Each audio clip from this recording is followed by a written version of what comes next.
In this section, we're going to be going over how to beat the blitz.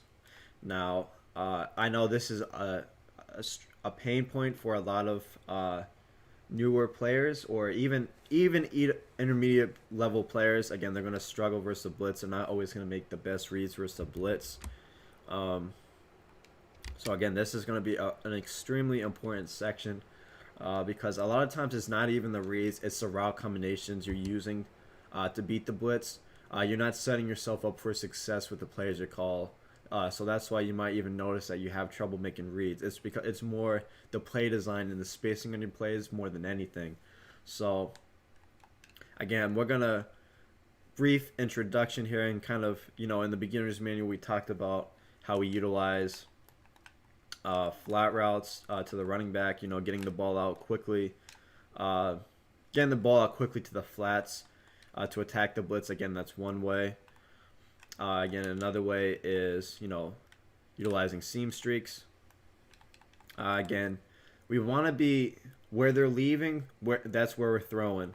So, again, what I mean by that is we throw out where they're blitzing from. So, what I mean, again, I say when they're blitzing that they're leaving, meaning that they're leaving their zones. So where they leave from, we throw at. And again, this outside linebacker who's blitzing here, he's leaving his hook zone here. So again, that's going to open up an opportunity to kind of quick fill this seam streak. So again, my two favorite routes versus the blitz are definitely, flat routes, whether it be to the tight end or the running back, and then seam streaks. So now we're going to kind of combine the two. So again, the reason I kind of started running trips head end, and I was kind of a trendsetter for trips head end, is I really love the spacing. So again, having the option to motion over my receiver and, kind of being able to attack both seams really quickly is a reason why I loved it so much.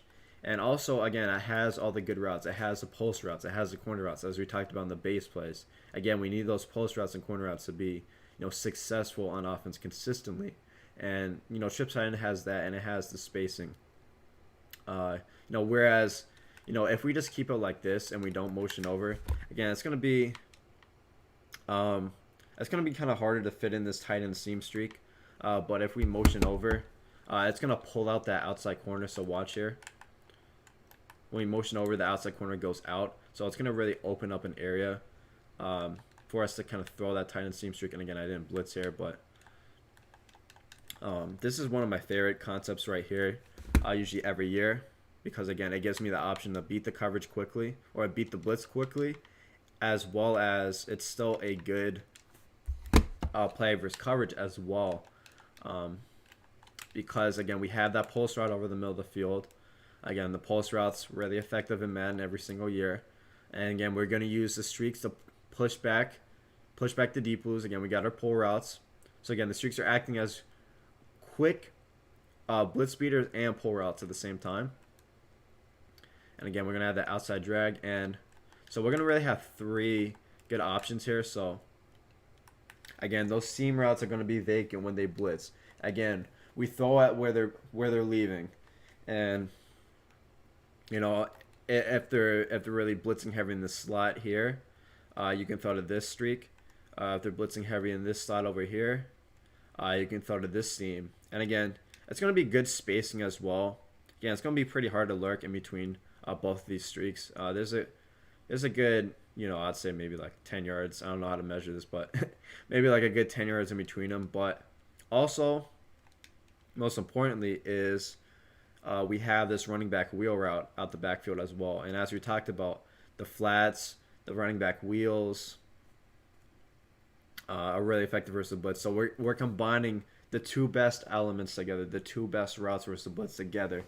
And we're still designing a play that's going to be really good versus coverage.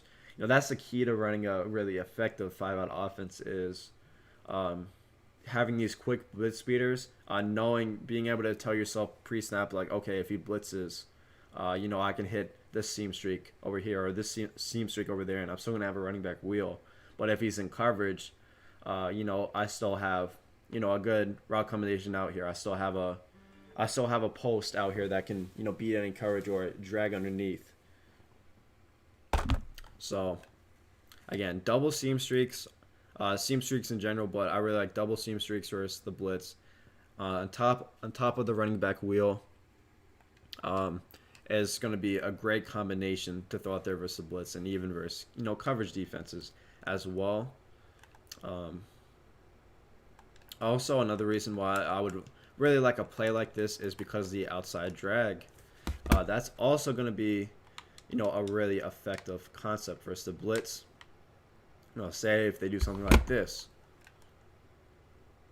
And again, a great thing too is like avoiding the user. And the user's really not going to expect a route like this, or they're not really going to really think to run to a route like that. So again, we have 4 routes on the field that are capable of beating the blitz quickly, and they're all at different spots of the field. So again, that's really important, is the spacing here.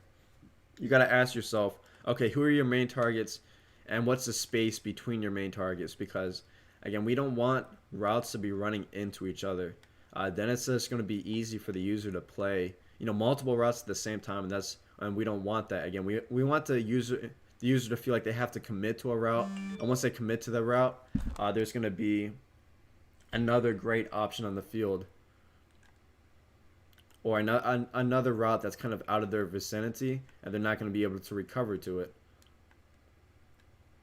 So again, we introduced the double seam streaks, the outside drag, the running back wheels and flats. Those are going to be your best friends versus the blitz.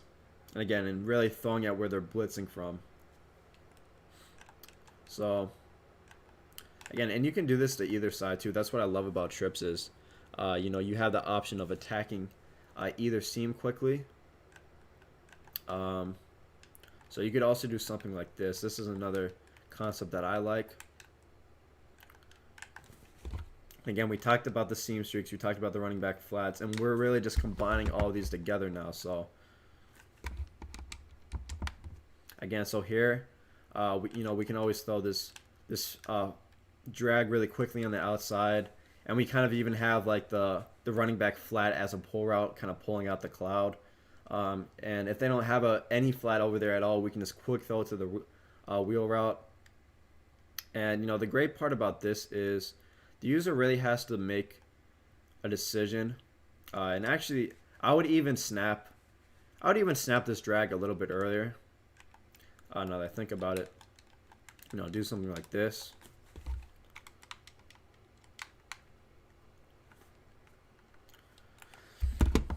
I'm just going to blitz everyone, for example. But so again, we always want to think about who our main targets are, what our quick options versus the blitz, and the spacing between our main targets. How many yards of distance are between our main targets. So again, here, it's going to be nearly impossible for a user to lurk, both a running back flat, and a tight end streak, plus the combination of a motion over drag. Again, this is my favorite concept in general versus the blitz.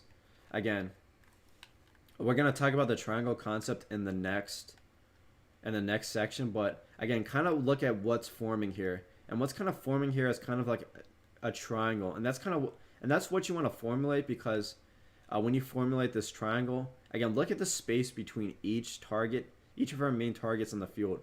Again, these are all quick pass options, and they're all running in the opposite direction.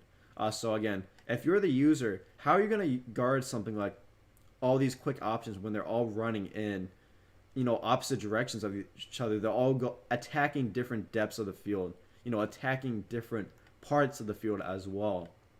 So again, this is why it's such my favorite concept versus the blitz, and even versus coverage in general, is again, the user just has to do too much there. They have to pick their poison. They're not going to be able to run up the seam and guard a running back flat. They're not going to be able to run to the flat and get back to a seam streak. And, they're not really going to be able to guard a flat route and a drag at the same time. And this is why I snap it right next to the tight end, just so the user just has to make a snap decision. Again, it's going to be really hard to bait, the running back flat and the drag, because as soon as I snap this next to the tight end, they're both going to be running in full speed at opposite directions. So again, if unless the guy has a user that's 300 speed, you're not going to be able to play this. Again, then it's just coming down to the execution and making the right read, because we're going to be spacing out the field properly. Again, there's going to be like 10 yards of space between our flat and the tight end. 10 yards of space between our drag and the tight end. Again, about 10 yards of space between all of our main targets here. And that's really the key, is spacing out the user and having all these quick options to throw to. And that's really if you want to send 5 out. I would say I really like to send 5 out, because I always feel that if you're able to send 5 out at a high level every play, because again, the hardest thing is it's going to be really hard to play coverage. There's 5 people on a route, because think about it. It's just simple math. I mean, if they're sending out 3 in a route, it's going to be a lot easier to play coverage versus that than versus 5 receivers on a route. So again, I like to find combinations that can beat the blitz quickly, but it's still going to be coverage. And again, if we take a look at the setup as well, we're still going to be able to flood. Again, will still be good versus coverage defense as well, because we're still going to be able to attack the silence, attack those cover 3s, cover 2s, cover 4s, because again, this play is going to act as a flood concept. So again, we're not using a flat here, but we're kind of using a drag to attack the 2v1 matchup on the sideline. So again here, think about it. So and how we were talking about in the beginner's manual, how people a lot of times will only dedicate one sideline defender on the outside. So like in a cover 2, a cover 3, cover 4. Think about it, they'll only have that one purple out there, or the one cover 4. And in case you missed, the beginner's manual, again, we'll kind of talk about that now. But again, think about it, how there's only one guy over here. So how do we attack this one guy? We utilize the 2v1 matchup. We isolate this sideline defender by running 2 receivers in his area at different depths. So again, and that's what we're doing on this concept here. And again, I know this is getting a little off topic and away from the being the blitz topic here, but this is important, because you got to be able to beat the blitz and coverage defense at the same time. So that way you're not really guessing, oh, is he going to blitz, or oh, is he going to play coverage? So again here, and basically what we're saying here is, okay, that guy has to make a decision. He has to come down and play the drag, or he has to stay up and play the corner route. And again, this is review from the beginner's manual, and we talked about this a lot more in the beginner's manual, but again, this is important for a route combo development course as well, because again, we want to be devising plays or creating plays that can take advantage of these 2v1 matchups. And again, I think this is a hook zone, but again, look at the purple zone defender though. Again, he kind of has to make a choice. Does he go with a corner route, or does he go with a drag? And so that's why we kind of utilize these flood concepts to attack these sidelines, is because again, we're preying on that one sideline defender with 2 receivers in that area. So let me do that again, and let me get that hook zone out of here, just so you guys can see what this looks like. And again, I didn't want to snap in there. Again, pay attention to the purple here on the sideline.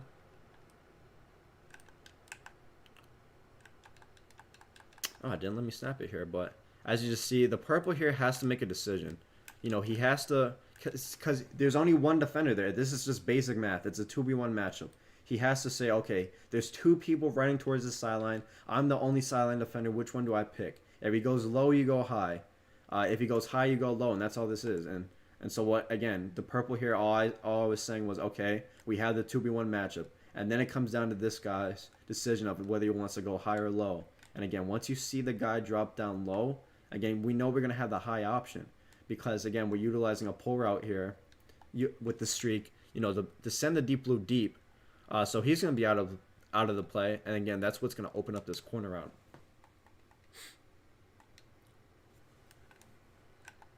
And another play, you can do is, something like this. This would also be another one of my go-to plays. And again, guys, we're gonna go over this a lot more in like the gameplay, and you guys will get to see more examples of these route combinations. But again, just a kind of quick recap, because I know I rambled a little bit in this section, is again, we want to utilize double seam streaks or just single seam streaks, these running back flats and wheel routes, and outside drags, and also even like motion drags next to the tight end. Again, any short options we want to get involved. And again here, so what's kind of happening here is, since they got the cloud, and this little drag is kind of pulling the cloud in here, so that kind of makes it easier for him to play the flat. But again, you can kind of see how the space between Gronkowski, between our running back, between the drag. Again, that's really the key thing when you're sending 5 people out on a route, is being able to space out the user. And again, all of our quick targets are going to be attacking different depths and be at different directions. And again, they kind of form a triangle. They're all at different parts of the field. And also, we're still going to be able to beat coverage defense as well, because we're going to be utilizing a crossing route. Again, that's one of the main concepts we talked about in the base plays. And again, the essentials to consistently moving the ball on offense is utilizing these crossing routes and corner routes. So again, we're going to have a crossing route on here that's going to be really effective for us coverage defense, and we're still going to have a drag underneath. So even if they're in coverage defense, we're still going to have a good play in the field. And obviously, we're going to be able to beat the blitz quickly here. We're going to be able to beat them with either a quick seam streak, we can highball it even, or we're going to have this drag underneath as well. And again, it'll be easier to kind of see all of this kind of when we're in a game. And that's why I do go over a few gameplays so you guys can see this. But I will say versus cover 2 zone blitzes, I tend to stick more towards the the seams and the outside fades, or even outside drags. Again, cover 2, like we talked about, for coverage defense purposes, in the beginner's manual, we talked about how cover 2 is weak down the deep middle and the deep outsides. So again, it's kind of going to be the same thing here versus when they're sending cover 2 zone blitzes. So again, we want to get those seam streaks involved in the outside fades. So if you notice someone blitzing out of cover 2 a lot, I would even try to pick it up and really kind of attack the outside versus cover 2 or the deep middle. So I could do something like this. Again, we're kind of using B as a little pull route here. But again, versus cover 2 zone blitzes, again, you even have those outside fades in your pocket as well. So make sure to get that involved in your game. And again, we're kind of using the flat here to kind of hold this cloud. So if it's a soft squat, you'll notice that he kind of runs with the streak himself. But if we utilize a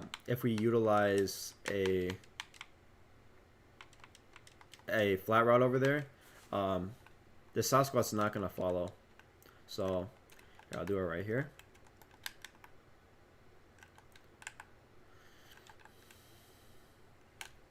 And you see how that soft squat, again, we talked about this in the beginner's manual, but the soft squats, they will man up if there's no one else in their area to the outside receiver.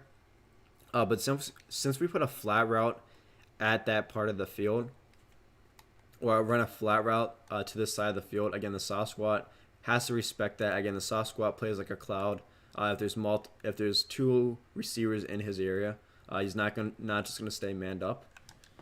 So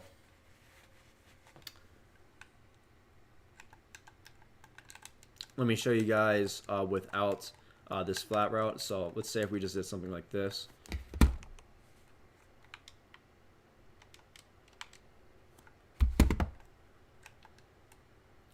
Again, the soft squat now is not going to come down.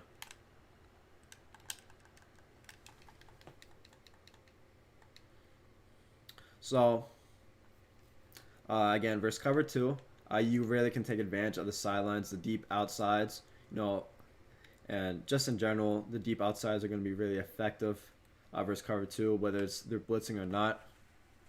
But versus just the blitz in general, again, double seam streaks, you know, running back flats, you know, getting those drags involved, whether it be from the outside receiver or, you know, even snapping them next to the tight end. That'll work. I was kind of go over more like cover 3 style zone blitzes.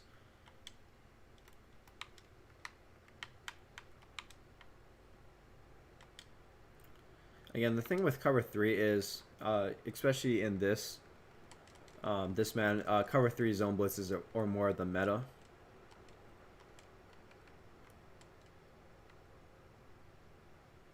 Let me get this auto flip off. So, again, versus cover 3, there's only going to be really one seam open. So you got to be kind of paying attention to after every play where the safety is dropping at. So I really like to abuse these tight end high balls. So stuff like, do something like this. And again, I motion over so the outside corner moves out. And again, we know the safety is going to be dropping here on the left. Here, let me. I think he was in a seam flat there, but let me see. Oh yeah, he was in a seam flat. So most people will have this guy in like a cloud or a purple.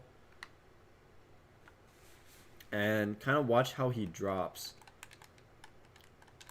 Or he's going to drop towards the sideline. So we know we had that little vacant area here in the middle of the field. Because again, that safety's first responsibility is to guard that sideline. So once he pulls out, once he makes that play towards the sideline, that's when we can fit in this seam streak here. Again, there will be a small window for it. As soon as this safety kind of pulls towards the sideline, and you see we're kind of using this running back flat to pull him towards the sideline. And since we motioned over, you saw how that outside corner went all the way out. And that's kind of what opens up this tight end seam right here. And again, if you're the user, again, you're gonna have to kind of make a decision. You know, do you wanna come down on the drag, or do you want to hit this seam streak again? It's gonna be, and the user is gonna have to make a snap decision here because again, this drag is running at full speed all the way to the right side of the field while the tight end is running full speed down the seam. So again, it's going to be a really tough decision for the user here. Again, that's really all we can ask is spacing out the user. And again, this will be a lot easier to kind of see in the gameplay videos.